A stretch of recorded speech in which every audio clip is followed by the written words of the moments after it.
নমস্কার, সুচিত্রাস কিচেনে আপনাদের সবাইকে স্বাগত। আমার আজকের রেসিপি মিলেট খিচুড়ি বা কাওনের খিচুড়ি। অনেক ধরনেরই কিন্তু মিলেটস থাকে, তার মধ্যে কুট্টু, রাগি, কৌড়ি, সামা, বাজরা, চীনা, রাজগীরা অনেক কিছুই আছে। আজকে আমি বানাবো কাওনের চালের খিচুড়ি। এখন কিন্তু এইসবের খেতি কমেই গেছে, তাই অনেকেই হয়তো চেনে না, কিন্তু আগেকার দিনের মা কাকিমারা খুব ভালো চেনে। এই কাওনের চাল বা এই মিলেটসে থাকে অনেক ভিটামিন, ফাইবার, যা আমাদের স্বাস্থ্যের জন্য অনেক ভালো। বাচ্চার থেকে বড় সবার জন্যই কিন্তু ভালো। দিনে অন্তত একবার খাদ্য তালিকায় আমাদের এই মিলেটস খাওয়া উচিত।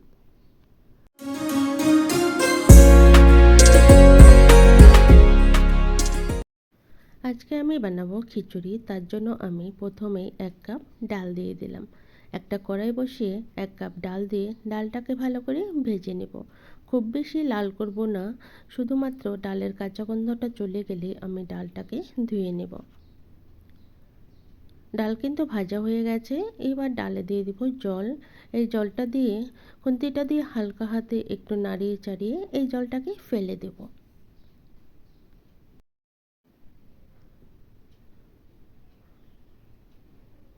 ডালটাকে ভালো করে ধুয়ে নিলাম। এবার ডালে জল দিয়ে দিব।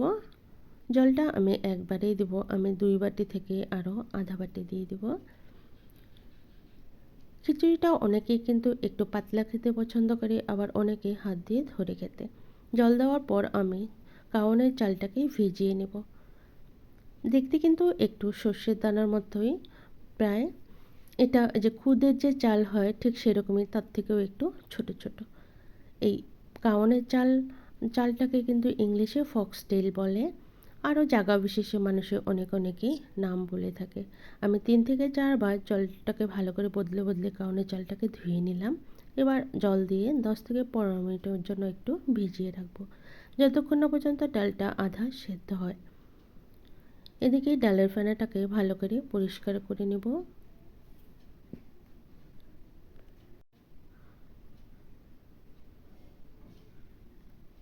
এখানে আমি একটা মাকৈ দিয়ে দিব, একদম কমলা, যেটা সুইট কর্ন বলে। আমি এটাকে আধা দিয়ে দিব ডালের সাথে, এতে করে ভালো করে সেদ্ধ হয়ে যাবে।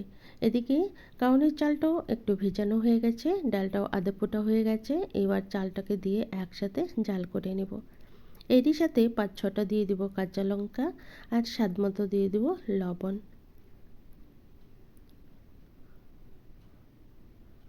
সব কিছুকে দিয়ে একটু মিশিয়ে আমি ঢাকা দিয়ে সেদ্ধ করে নেব।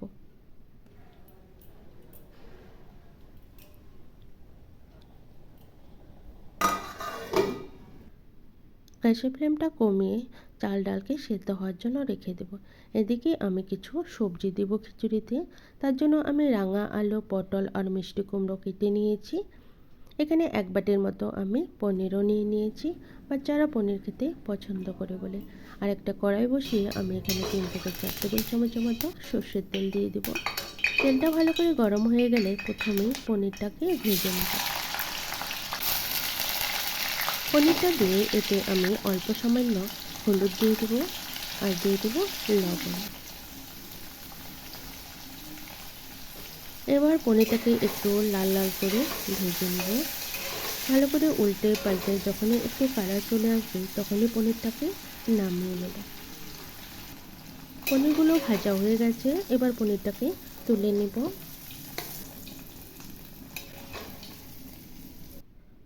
ওই একই তেলে আমি পটলগুলোকে ভেজে নেব। কাঁচা সবজি দিলেও খিচুড়িতে দেওয়া যায়, তবে এর কাঁচা গন্ধটা যখনই একটু ভাজা হয়ে যায় তখন ওই সবজিটা আর খিচুড়িটাও খেতে কিন্তু ভালো লাগে।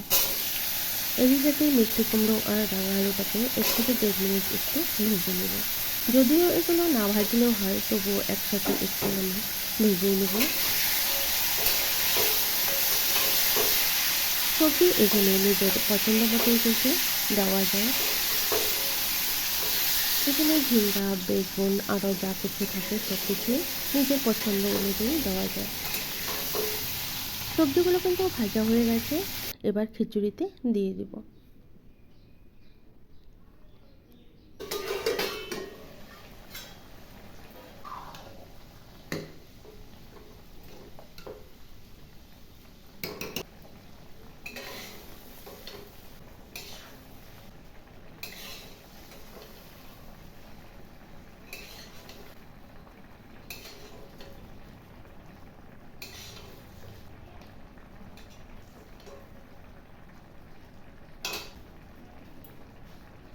এরই সাথে 1 চামচ দিয়ে দেবো হলুদ গুঁড়ো।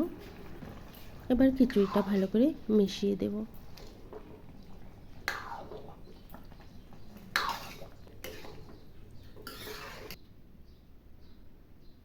এখন কিন্তু এই মিলেটসের খেতি কমে গেছে, কিন্তু এর ভ্যালু কিন্তু অনেক বেশি। এখন যখন রিসার্চ করে জানা গেছে যে মিলেটস খাওয়াটা অনেকটাই প্রয়োজন, তাই এখন এর দামও বেড়ে গেছে।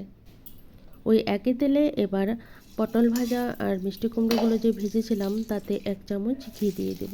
খুব সামান্যই তেল দেব, খুব বেশি তেল আমি দিইনি। 3টে শুকনো লঙ্কা, 2টো তেজপাতা আর 1 চামচ দিয়ে দিলাম গোটা জিরে। জিরেটা একটু ভাজা হয়ে গেলে 1/2 চামচ দিয়ে দেব মেথি। খিচুড়িতে যদি মেথি, জিরে বা পাঁচফোড়ন দেওয়া হয় তার স্বাদটা কিন্তু একটু অন্যরকম হয়। এবার এই মশলা ভাজা হয়ে গেলে আমি 1 ইঞ্চির মতো আদা গ্রেট করে দিয়ে দিলাম।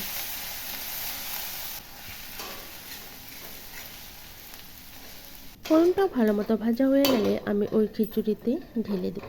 যে কড়াইটাতে আমি খিচুড়ি রান্না করেছিলাম সেটাতে দিয়ে দেব।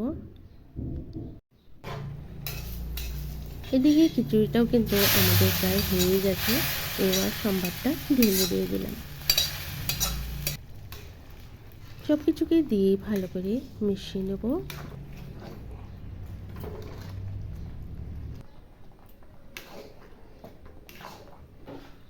সম্পূর্ণ হয়ে যাওয়ার পর আমি যে প্রথমেই পনিরগুলো ভেজে রেখেছিলাম সেই পনিরগুলো দিয়ে দেব। পনিরটাকে দিয়েও একটু ভালো করে মিশিয়ে নেব।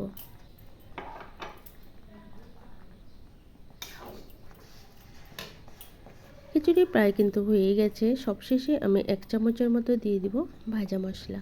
ভাজা মশলাতে আমি 3-4টে এলাচ, গোটা জিরে আর একটু দারচিনি, 2টো লং দিয়ে হালকা ড্রাই রোস্ট করে আমি মিক্সিতে গুঁড়ো করে নিয়েছিলাম। সেটারই 1 চামচ দিয়ে দিলাম। চাইলে এখানে 1 চামচ ঘি দিয়ে এটাকে নামিয়ে নেওয়া যায়।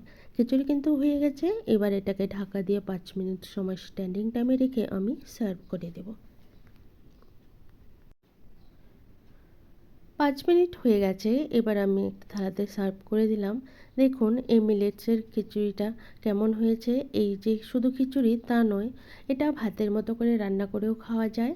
এর পোলাও, পায়েস অনেক কিছুই যার যার স্বাদ অনুযায়ী রান্না করে খাওয়া যায়। আমি এর সাথে দুপুরেই একটু লাবড়া রান্না করেছিলাম, সেটা দিয়ে দিলাম আর দিয়ে দিলাম পাঁপড়। যদি এই মিলেটসের রেসিপিটা ভালো লেগে থাকে অবশ্যই কিন্তু একটা লাইক করে দিবেন। আর এভাবে কিন্তু আপনারাও সবাই বাচ্চাদের বা বড়দের এগুলো খেয়ে দেখবেন, ভীষণ ভালো লাগে। এখন যেহেতু একটু কম পাওয়া যায় তাই এসব আজকালকার বাচ্চারা চিনেই না। আমাদের খাওয়া দাওয়ার রুটিনগুলোও কিন্তু একটু বদলে গেছে। আমরা আজকাল বাইরের খাবারগুলো খেয়ে দিয়ে এগুলো পুরনো জিনিসগুলো প্রায় হারিয়েই গেছে। আমার চ্যানেলে নতুন বন্ধু হয়ে থাকলে চ্যানেলটাকে সাবস্ক্রাইব করার অনুরোধ রইল। পাশে থাকা বেল আইকন অবশ্যই প্রেস করে দিবেন, কারণ আমি চ্যানেলে যখনই কোনো নতুন রেসিপি দিব এর নোটিফিকেশন আপনারা পেয়ে যাবেন। আবারও হাজির হয়ে যাব অন্য কোনো রেসিপি নিয়ে। সবাই ভালো থাকবেন, সুস্থ থাকবেন। ধন্যবাদ।